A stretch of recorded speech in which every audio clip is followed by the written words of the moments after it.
Friends అందరికీ నమస్కారం. Friends ఈ వీడియోలో లేటెస్ట్ వెదర్ రిపోర్ట్ అయితే వచ్చిందండి. వీడియోలోకి వెళ్ళి పూర్తి వివరాలు తెలుసుకుందాం. ప్రస్తుతం ఎండాకాలంలో మాదిరిగా అత్యధిక ఉష్ణోగ్రతలు నమోదవుతున్న విషయం తెలిసిందే. ఈ వాతావరణ పరిస్థితులు పూర్తిగా మారబోతున్నాయని తెలిపారు.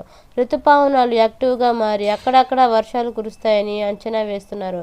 ఈ ముఖ్యంగా ఉత్తర పశ్చిమ తెలంగాణ జిల్లాలలో వర్షాలు కురిసే అవకాశం ఉందని ఐఎండీ వెల్లడించింది. ఇలా జూలై 15న మొదలయ్యే వర్షాలు జూలై 16న గురువారం మరింత జోరందుకుంటున్నాయి. ఇలా రాష్ట్ర వ్యాప్తంగా వర్షాలు విస్తరించి జూలై 19 వరకు కొనసాగుతాయని ఐఎండీ వెల్లడించింది. ఉత్తర, పశ్చిమ, తూర్పు తెలంగాణ జిల్లాల్లో జూలై 16 నుంచి 19 వరకు మోస్తారు వర్షాలు కురిసే అవకాశం ఉన్నాయి. హైదరాబాద్లో కూడా ఆకాశం మేఘామృతమై చల్లని వాతావరణం ఉంటుందని, అక్కడక్కడ వర్షాలు కురుస్తాయని ఐఎండీ వెల్లడించింది. అయితే ఈ వర్షాలకు ఈదురుగాలు తోడవుతాయని తెలుపుతుంది.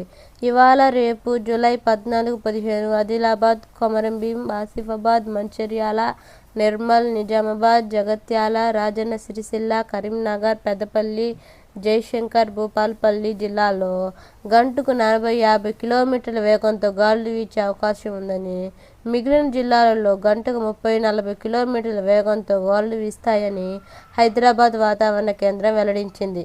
అక్కడక్కడ తేలికపాటి నుంచి మోస్తరు వర్షాలు కురిసే అవకాశం ఉందన్నారు.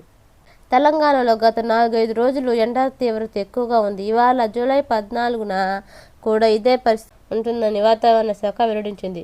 రాజధాని హైదరాబాద్తో సహా రాష్ట్ర వ్యాప్తంగా అధిక ఉష్ణోగ్రతలు నమోదవుతాయని తెలిపింది. ఓకే ఫ్రెండ్స్, ఇలాంటి వెదర్ రిపోర్ట్ కావాలంటే మన ఛానల్ సబ్స్క్రైబ్ చేసుకోండి. Thank you.